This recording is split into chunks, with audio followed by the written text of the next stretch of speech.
So this is Shackley Senior Master Coordinator Bob Ferguson, and it's a real delight, as always, to be here on the business of health. And what I'd like to do before I actually turn the meeting over to Bruce is to do a little introduction, because he's worth it. So Dr. Daggie's career spans over 30 years in global roles within consumer health care. In nutrition, his work has ranged from developing leading nutritional supplements in India to providing sports nutrition products to elite athletes. I got to know and work with Bruce during his time as Chief Scientific Officer at Shackley. He is passionate about health, both of us human beings and our planet. He's a fellow avid gardener, though far more quantitative than I am. Keep track of all the stuff that he grows. He is a great friend with a wealth of knowledge that he freely shares with us. So, Bruce, as always, it's a delight to have you here with me. Well, thanks so much, Bob, for having me, and thanks to everyone who's able to join the live event. Okay, I hope everyone can see that and everyone can hear me. So tonight we're going to talk about the first 1,000 days and the importance of prenatal nutrition. The first 1,000 days refers to the 9 months in utero and the first 2 years of life. And this is a real critical age of opportunity, as we will discuss. And then I'm going to talk about the nutritional aspects of making the first 1,000 days successful. As per always, what I'm talking about tonight is just going to be my opinions. I'm not representing any other organization. I'm not practicing medicine. I don't offer personal nutrition counseling, but I hope you will learn some things that can that give you a better understanding and that you can use in conversations with your healthcare professionals. This is a real timely talk for me because my grandson, Teddy, will soon hit his the end of his first 1,000 days, just later this month, in fact. It's been wonderful. One of the joys of moving back to the East Coast is Teddy and his parents are just 20 minutes away. We get to see them on a regular basis. And it's such an amazing time of life where, you know, practically every day, certainly every week, there's a new development, a new language skill, a new physical skill. It's just, you know, delightful to be around it, to be a part of it. And you can rest assured, I talked about prenatal nutrition with my daughter. So here we go. I love this quote. The first 1,000 days are a window of opportunity to enable all children to reach their potential. I found this on a website, 1000days.org. There are, if you just Google 1,000 days, you'll find many websites that talk about this critical time in life. One reason it is very critical has to do with the brain. It's the period of the most rapid brain development. And unfortunately, nutritional gaps in this period can cause irreversible damage to brain potential. And this is a major problem around the world. But it's not just the brain. Obviously, if you've seen a baby at this age, there's very rapid development of the body, multiple organ systems, and the immune system, which is incredibly complex and requires a broad range of nutrients, micro and macro, in order to fully develop. So nutritional gaps in this 1,000-day period can immediately increase susceptibility to disease, but they can also impact the risk of disease later in life. And in fact, there's even evidence that gaps in this age can impact subsequent generations. So whatever the child experiences may be having an impact on that adult child's later children and grandchildren. So we're really doing harm in what for me is a very unacceptable way when we're not addressing nutrition as one aspect of good outcomes in the first 1,000 days. And how are we doing? Not really well at all.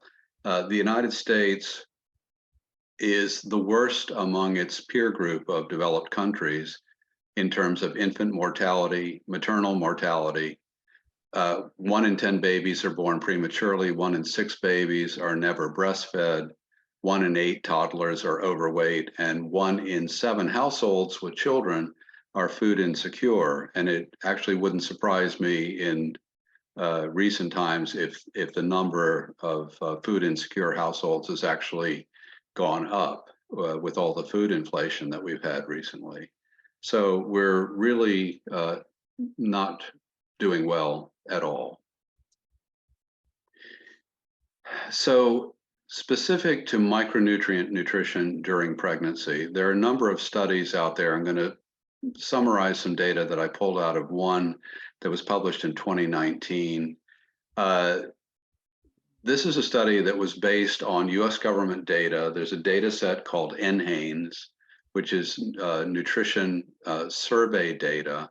And they, for this paper, their NHANES surveys periodically through the years, they had to pull the data from several surveys in order to get enough pregnant women in order to analyze their nutrient intake in a statistically significant way. So they aggregated data until they had just over 1,000 women, and they looked at their macro and micronutrient intake during pregnancy. And on this slide, I've summarized data for some of the vitamins that really stood out to me as problematic. This is not the complete list of vitamins. So you see the vitamins down the left-hand column. And I apologize, this is a kind of complex slide, so I'm going to work through it slowly. The second column looks at the nutrient delivery for each of these vitamins from food alone. And there are 2 different types of numbers represented in the column. The numbers that are not in brackets are the percent of women in the survey who were consuming less than the estimated average requirement for the particular vitamin. So for example, in the case of vitamin A, there were 28% of the women in the survey that were not getting the estimated average requirement for that vitamin. So that's not very good. I mean, it's more than a quarter of the total population. And the estimated average requirement, it doesn't mean that that 72% of them were getting all that they need. Your required, what you need might be more than the estimated average requirement. Some people need less, some people need more, a few people are right on the line. So just getting the estimated average requirement doesn't guarantee that you're getting all that you need. So vitamin A, they were short. Vitamin B6, folate. I'm going to skip choline because we've got to explain that one coming back. Vitamin C, vitamin D, 92%. We're not getting enough from the food. Vitamin E, 92% we're not getting enough from the food they were eating. Now, the 2 numbers in brackets, for some nutrients, we don't have an EAR, but we have an AI, and an AI means an adequate intake level. So whereas for the EAR, you would want all those numbers to be 0. In other words, everybody was getting the estimated average requirement. For the AI, you would like to see everybody above it. So where choline, you see choline as 8%, you would like that to be 100. It's a little bit short, 92% short to be exact. Vitamin K, about half of the women, a little more than half of the women were not at the adequate intake level. Okay, so that's for food alone. The next column, it asks, for food alone, were they getting too much? What was the percent of women who were getting more than the safe upper limit? That's what UL stands for. And you can see that from food alone, there was no problem. They're either, no women were above the limit, or we have some micronutrients that we don't have a defined upper limit, so it's not applicable. So nobody's getting too much. The next to last column is how much they're getting from food plus supplements, because some of these women were taking supplements. Now, the good news is for a lot of these nutrients, taking supplements got more of the women to where they needed to be. So vitamin A, we had 28% that were not getting the EAR. Now it's down to 16% when you include supplements. B6 went from 25% all the way down to 12. Folate from 36 to 16. So you can see that supplementation was helping for most of these, except for choline, where it made no difference. And I think that's because at the time of these surveys, choline supplements were unusual. People were not being advised to take choline. It's a relatively recent development that there's been a focus on choline. But you can also see, kind of surprisingly, that vitamin K was changed hardly at all. So many of the supplements that these women were taking must not have contained vitamin A, or they contain, vitamin K, or they contain very low levels. The final column asks whether, by putting together what was coming from food and what was coming from supplements, were they above the safe upper limit? And ES means basically they had a statistical problem. There was so much variability, they really couldn't answer the question. 0 is obviously 0, and NA is not applicable.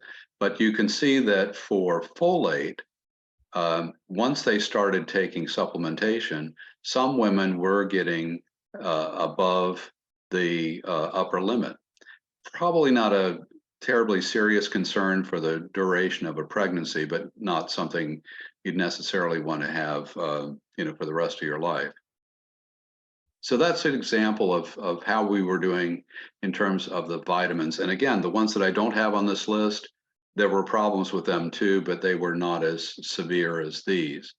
If we do the same sort of chart for the minerals, and again, I haven't done all the minerals, but some of the key ones where the numbers really don't look good. Calcium, 21% were not getting the EAR from food alone.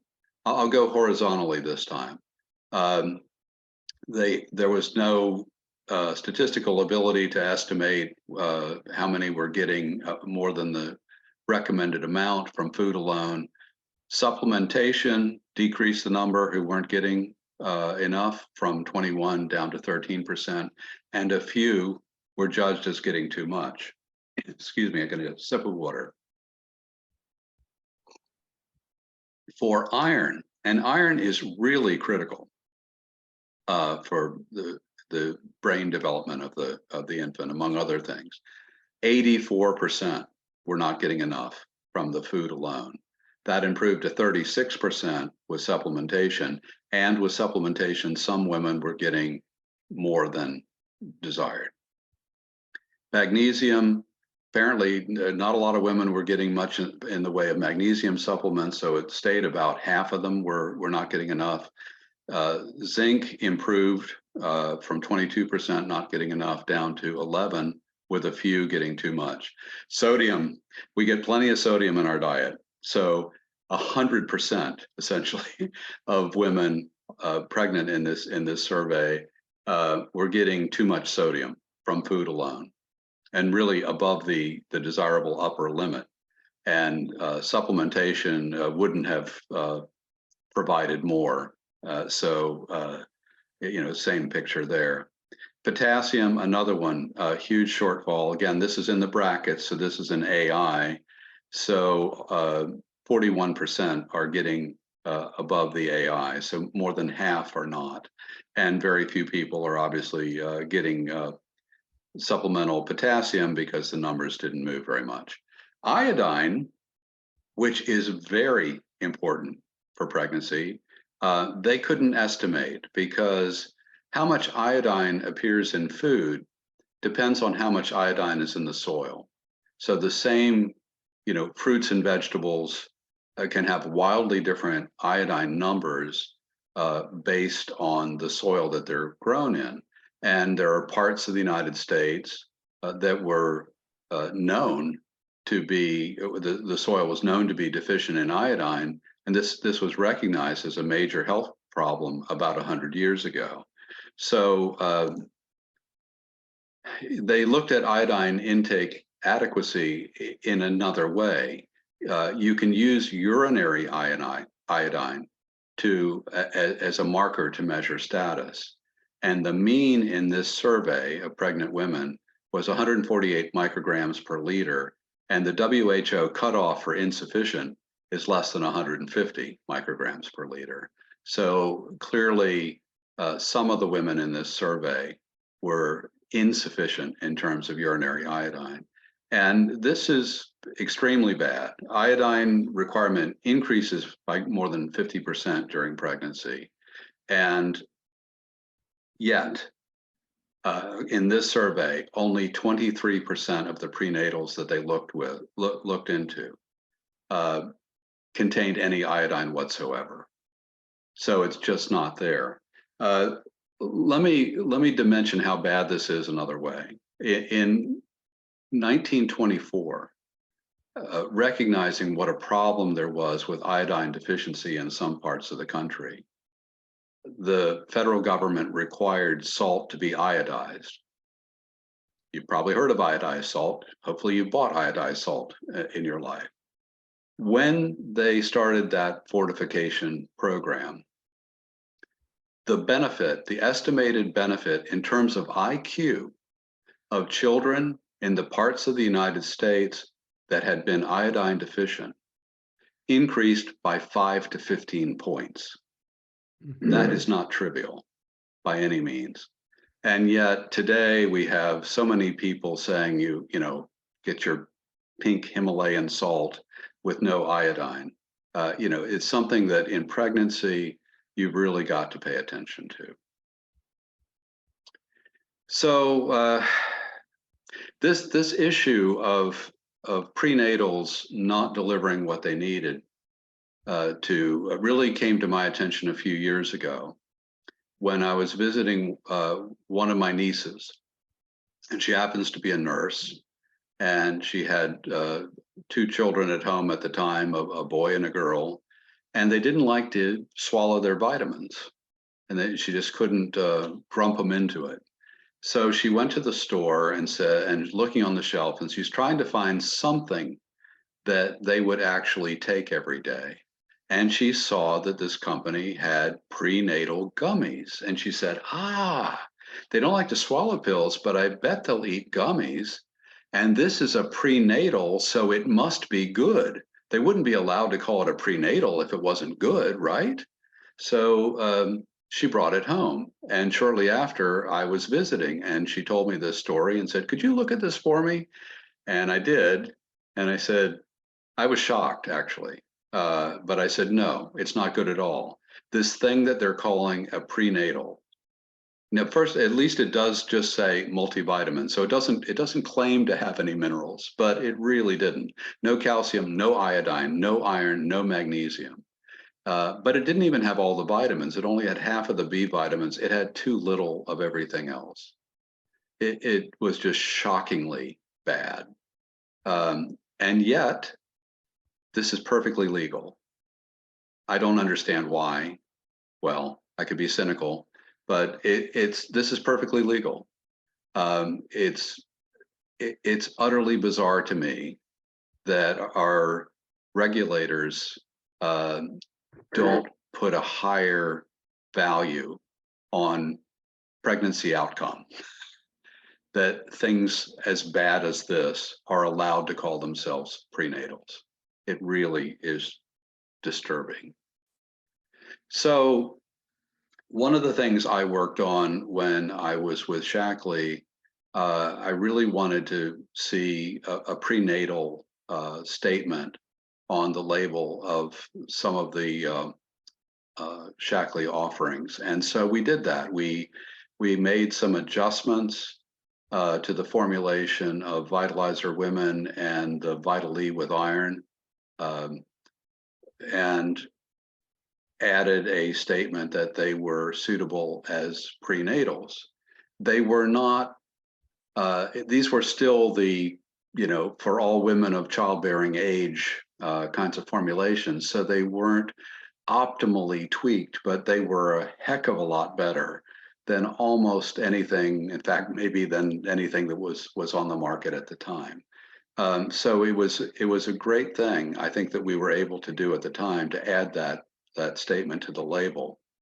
However, as I said, it wasn't like a bespoke formula just for prenatal use. And one of the things that developed in the nutrition world after we did that was the decision that choline was another key nutrient that needed to be included in prenatals. Choline plays an important role. It's present in your cell membranes. So if you think about a growing organism like a baby, their cells are dividing. Those membranes are have a requirement for this choline as one of the components. You can make some choline, but not enough. You've got to get some of it from your diet. And so these formulas didn't have the choline. And I'm sure that was one of the motivations for Shackley to go back and look and say, okay, how can we really make the optimized version of this product for pregnancy? That's why just recently they've launched this new prenatal. And these are the next few slides are slides that Bob shared with me from Shackley. So these are not my slides, but I want to comment on them because I think they tell an interesting story.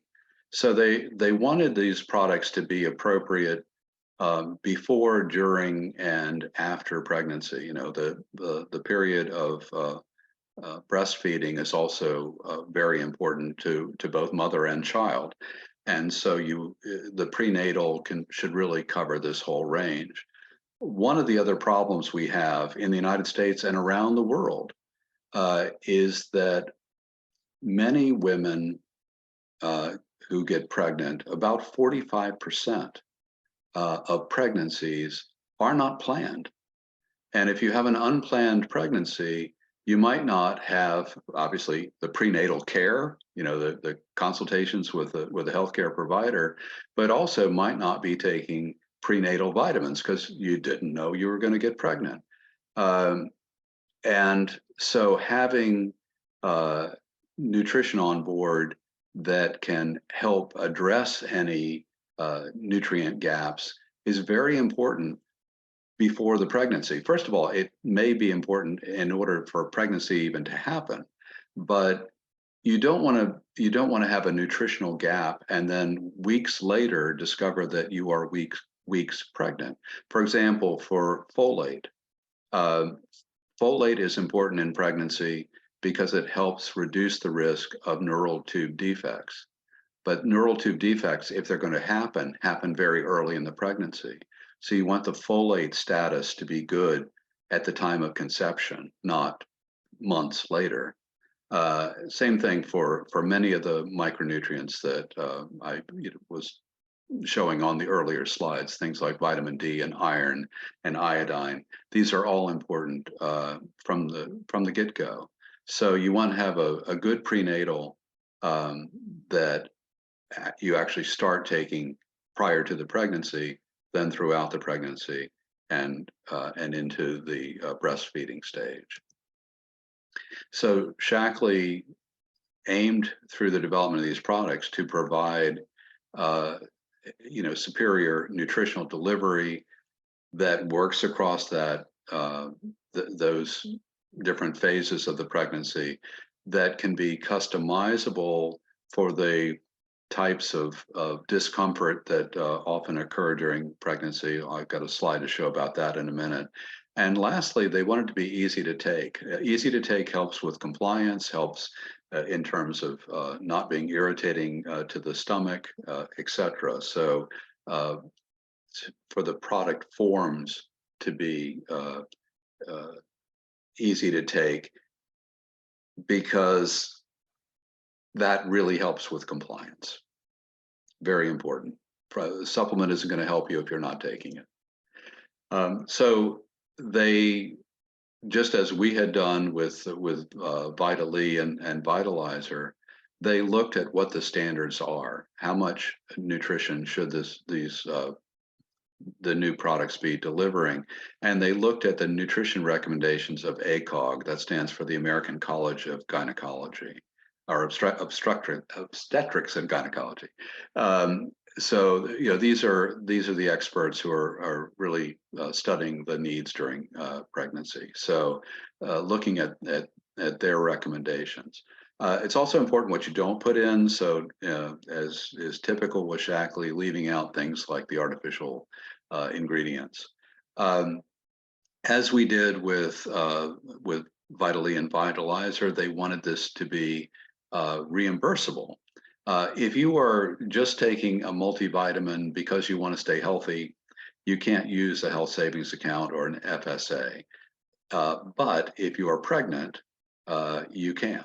So if you have a health savings account or an FSA, you can go to your doctor when you're pregnant or planning pregnancy and say, would you please write me a recommendation for a prenatal? You get that doctor's recommendation, you put it together with your receipts, you put it in your tax file, and you can use that pre-tax money to make the purchase. That's a good efficient use of your dollars. As is always the case with Shackley, they do a lot of testing on the raw materials and the finished product to make sure that it is hitting the targets that it needs to hit. Already talked about the no big pills. And then finally, you could have this on auto delivery, so it's you don't even have to think about it. The shipment would just come. So they try to make it convenient. So they're targeting 100% of the DV. The DV is higher than that estimated average requirement. It's putting in a little topping off based on the variability of need from one person to another to try to make sure that everybody is getting, or almost everybody is getting all that they need. So it's got that 100% of the DV for more than 20 vitamins and minerals, which I think is great in terms of the breadth of the coverage. It's also got omega-3, and if you know me at all, you know that omega-3 is something that I think is important for so many reasons. For a growing baby, it's very important for brain development. There's an awful lot of DHA in your brain. It's also important for the development of the retina in the eye, so it can improve vision, which is very important as the baby's growing. If they have that good eyesight, that's going to get them a step ahead. It also plays a role in other things like maturation of the lungs and even getting to full-term pregnancy. So 300 milligrams of omega-3s is a good level. And then of that choline, again, some of the products that are labeled as prenatals have no choline at all. Others will have 10 or 20 or 30 milligrams. This has 225 milligrams. That's not the full daily requirement, but it's a large percentage of it. And I think there are many food sources where you could get the rest, whether you're a omnivore or a lacto-ovo vegetarian or a vegan. A little harder if you're a vegan, but it is doable if you're getting that much from the prenatal. Try to make this as universal as possible. So, dairy-free, gluten-free, soy-free, that's dealing with some of the food allergy issues that people have. No sweeteners, no artificial flavors, no preservatives. And they mentioned working on kosher and full vegetarian. This is what the dose forms actually look like. So there's a powdered beverage form. There are chewables, jellies, drops that dissolve, and then very small tablets that are easy to swallow. And I love the fact that it starts with the core nutrition. So the focus on the vitamins, the minerals, and the omegas. That's where it should start. But then for women who have some of the common discomforts of pregnancy, there are other products that can be optionally added into the bundle, which is, I think, the way that should be done. So that's what they've done. I think it's a real step forward. I seriously wish there weren't so many bad products on the market, because this is such a critical time of opportunity to help children achieve their full potential. But Shackley is stepping up and doing something, doing their part. And a final thought I want to add: it's not just what you're taking that makes a difference to a child of this age. It's what they're not ingesting. It's what they're not inhaling as well. And we put many things out into the environment that can be extraordinarily harmful in the first 1,000 days. Heavy metals like lead, mercury, uh, pesticides, uh, PFAS. This is a family of so-called forever chemicals. The town that I lived in California had two sources for the drinking water for the town. The town had 8 wells that it had drilled, and then also bought in surface water from the regional water authority. As of recent past, all 8 of the wells are shut down because they have detected unacceptable levels of these forever chemicals in the drinking water. And the more science comes out about these chemicals, the more it appears there's no safe level of intake. They're looking at spending $100 million to fix those wells. And this is a problem in many parts of the country and many parts of the world, and it's just one family of chemicals. When Anne and I lived there, we didn't like the taste of the water very much, but we weren't aware of any serious health issue with it.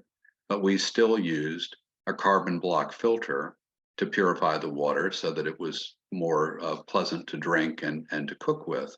Thank goodness we were doing that, because a carbon block filter will remove a lot of things, including PFAS. And of course, Shackley has a carbon block filter. That's what we were using. Anyway, there's things like that. There are other industrial chemicals, and then there's what's in the air. You know, cigarette smoke, smog, wildfires. It's important to protect children from all these things. Um, so back to my grandson. This is Teddy when he was about halfway through his 1,000 days. I love him to bits, and I want him to, get off to the best possible start, but I feel the same way about everybody else's children. I think it's so important we do that. I want to add one closing thought. I meant to say, when I was presenting that data from the paper that was looking at vitamin and mineral intake during pregnancy, you might say, well, that's one paper. I wonder if that's really true, or I wonder if that holds up.